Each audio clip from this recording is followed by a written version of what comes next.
Welcome to ZKast, everyone. I'm Zscaler ThreatLabz from ZK Research, and I'm here at Black Hat 2025 in Vegas. I'm with Deepen Desai, EVP of Cybersecurity for Zscaler. Deepen, it's been a while since we caught up. I wanted to talk about the results of your the new ransomware report. It's been out a little while now, I guess, but before we get into some of the results, I think this is like the 5th or 6th year you've run this report. Yes. Can you just go through some detail on why you run the report and what you hope to learn from it? Right. So this is our annual ThreatLabz report where we look at past 1 year worth of data, both data that we see in our cloud security telemetry, Zscaler's telemetry. And then we also have a global team of security researchers that we call ThreatLabz that is tracking in the wild activity, various prevalent ransomware threat actor.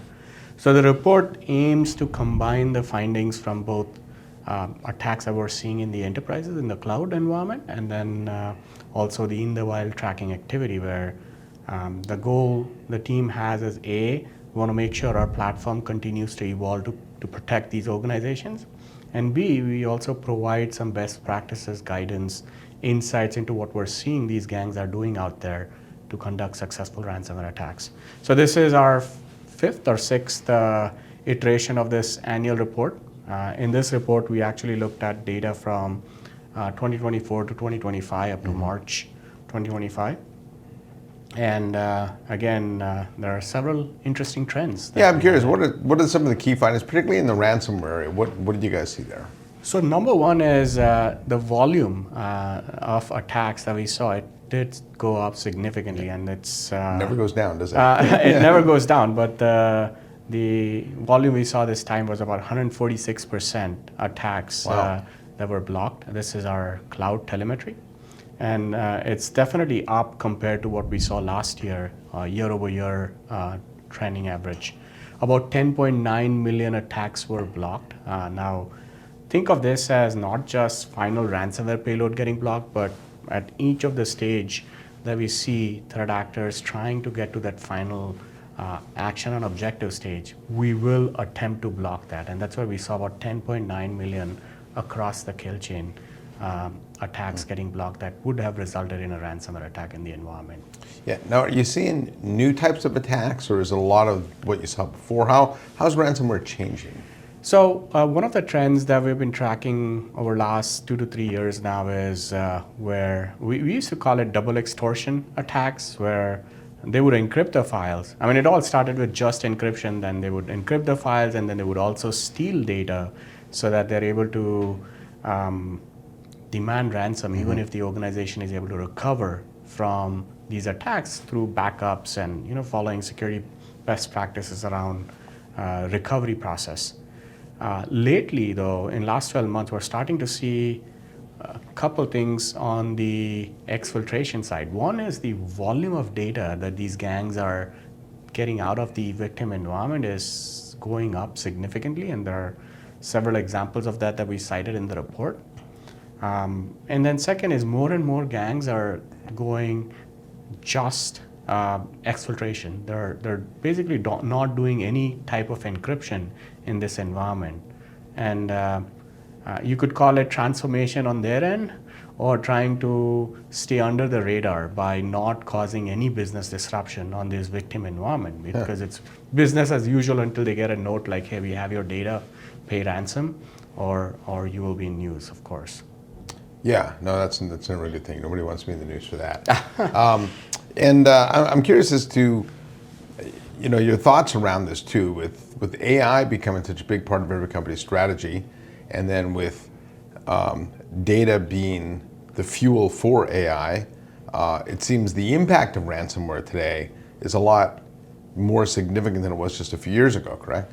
It is, and I mean, look, the data being targeted is not new. I mean, a lot of these attacks eventually is after stealing your data. It's the medium through which they get in your environment, the tactics that they use, the way they then leverage the data for their actions and objective, that changes. With AI, there are so many different vendors now as part of your supply chain, some that you're aware of, some that you're not even aware of, because it could be that nth party that is using your data to train a model. We did see a ransomware gang last year going after an AI company as well, with the intent of getting that data trove that the AI company has. They were able to steal models, custom data from these organizations, and that's what I would call it, like a supply chain attack, where the downstream impact is humongous because the number of organizations leveraging this company are all impacted by that. Yeah, and are you seeing certain industries being more impacted than others? So just like last year, manufacturing was number one. Not surprising. They are definitely heavily targeted by ransomware operators. Number one was that. Second and third were technology and healthcare. Now, the reason I would call out for at least manufacturing and healthcare is there is still a lot of technical debt, and they're all going through some level of transformation, but it doesn't happen overnight. It's a journey. Some of them are further along than the others. Well, it's like in ransomware perfect storm, right? You got old devices, you got a lot of IoT endpoints, a lot of them are unmanaged, right? And so it seems that is just like the right breeding ground for ransomware. And the data is critical to the business. Exactly. Yeah. And think about the impact, right? The impact that they can have in many of these cases. So in some of the manufacturing case, they will go ahead and encrypt the environment as well and bring down the operation. So the ROI in many of these cases will be significant. Every day that they're not able to get those manufacturing operations done, it costs them millions of dollars. Yeah. Now, the report cited something called multi-stage attacks. Can you talk about what those are and how those are different from your traditional attack? So, many of the attacks that we track, so there are two groups that I would categorize them. One is what we call ransomware as a service operation, where there are these initial access broker groups that are very good at getting inside the environment. So an example that I could give is Scattered Spider, for example, will try to infiltrate in the environment, and then they will rent ransomware as a service infrastructure from one of the ransomware gangs that are experts at helping with whether it's encryption, whether it's exfiltration, whether it's the whole ransom negotiation part, payment part. All of that is handled by the infrastructure that the ransomware operator will provide. So in case of multi-stage attacks, it will be multiple groups involved in one category. The second one is where, again, it could be an affiliate leveraging this, but we're starting to see more and more of attacks involving AI as well, where phishing, vishing, combination of both. I'm going to actually do a demo in my talk tomorrow, where it's combining different tactics that we've seen several ransomware operators use, where they will identify 6 high-value employees in an environment. They will then spam them with emails saying, hey, there's an unusual activity in your login. And then within 5 minutes, they will use AI to make a phone call appearing to be their IT help desk. Now, combining all of these stages, it becomes very, very hard for that victim, the employee, to distinguish what's fake versus what's real. Yeah, I mean, even with good training, it's hard to, right? Exactly. Yeah. And that's where, A, zero trust becomes very important. B, awareness training, which is continuously being updated, is equally important, because in this day and age where AI is being leveraged to become efficient at each of these stages of the attack, whether it's phishing, whether it is polymorphic malware, whether it is internal recon, whether it is data exfiltration, you cannot play that cat and mouse game, because it's not a human adversary that's typing commands and doing it. Highly automated, it's able to reason and think, and it's able to conduct those never seen before attack paths as well. So that's why zero trust becomes very, very important. Yeah, well, so dive deep in that, because when it comes to ransomware protection, there's a whole bunch of tools that companies have tried to use, right? DLP and IAM and PAM and things like that, and all of them solve a little bit of the problem, but we've never really been able to fully protect ourselves, right? And so, but I think zero trust especially in this era of agentic AI and IoT and physical AI, does become more important. So talk about why zero trust is so important today for ransomware protection. Yeah, so I'll start with the fundamentals, right? What do you mean by zero trust? Because zero trust is definitely a term still being abused by many vendors out there, right? Everything is zero trust. You could have a zero trust SIM as well out there. Yeah, and so how do you define zero trust? Right. So I will go with the definition that NSA released when they published an article about zero trust architecture. Zscaler was fundamentally founded with those three principles. Number one is never trust, always verify. Number two is least privilege access. And number three is assume breach. That third part is so important. Like, you need to architect your environment with the assumption that this asset is going to get breached. With the first two guiding principles, are you able to contain that breach, that compromise to that single asset? If the answer to that is yes, then you are implementing a true zero trust architecture. If the answer is no, I have these ACLs set up over here, I have ACLs over there, then using the automation, using AI, they are able to find out those indirect paths that leads the threat actor to the crown jewel application. Just like you mentioned, there are so many technologies. It's not a question of technology doesn't exist. Tech exists, but there are areas where in this day and age, organizations need to standardize on platforms where these tech is stitched together.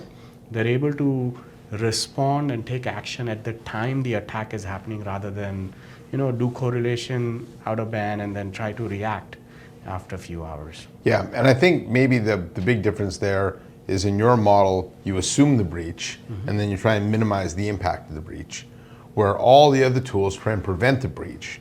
And then if the breach occurs, then of course you've lost everything, right? And so that assume the breach, I think, is a really important step that I think in a lot of ways security professionals didn't want to do, because then in a way they, I don't know, maybe you thought you were failing or something like that, right? So, yeah. Look, I wouldn't say they don't want to do. They do leverage that principle when they're building an app, for instance, as part of the threat modeling, they would do that.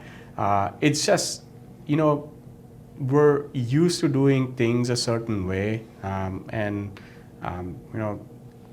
every security group is going through different stages of the transformation, as I mentioned earlier about the industry vertical as well. Some of them are still stuck with firewalls, VPNs, legacy stuff. Many of them have actually embraced zero trust, but then even there, it's not a flip of a switch. Right? There is a playbook that you need to follow. There are certain things that are higher priority than the others. Yeah. So looking ahead between now and the next time you publish a report, do you think we'll make Roundup, or do you see the next report saying that we've fallen behind even further? Look, it will be a cat and mouse game even next year, because just like security vendors are leveraging AI, we saw evidence of ransomware operators also leveraging AI. There is a snippet that we'll talk about tomorrow where Blackbuster's internal chat leaks indicated that they're using AI across the board. It's very hard to attribute some of these attack stages whether AI was used or not. Yeah. Maybe in phishing we're able to do it if the code is excessively commented using certain style that certain AI models are used to doing. But whether it's a polymorphic malware, whether it's a recon activity, you're not able to attribute it. But when you get access to these leak data, you are able to see how these guys are collaborating with each other, how they're leveraging AI to scale up their operations and make it more and more automated. Yeah, well, I guess, there's the good side and bad side of AI. So just last question. We are here at Black Hat. What are you looking forward to here at the show this year? It will be a lot of AI. Yeah. I would say last year was AI as well. This year will be a lot of agentic AI. But look, there is definitely a lot of potential in the technology. But as always, whenever there is one of these technology revolution,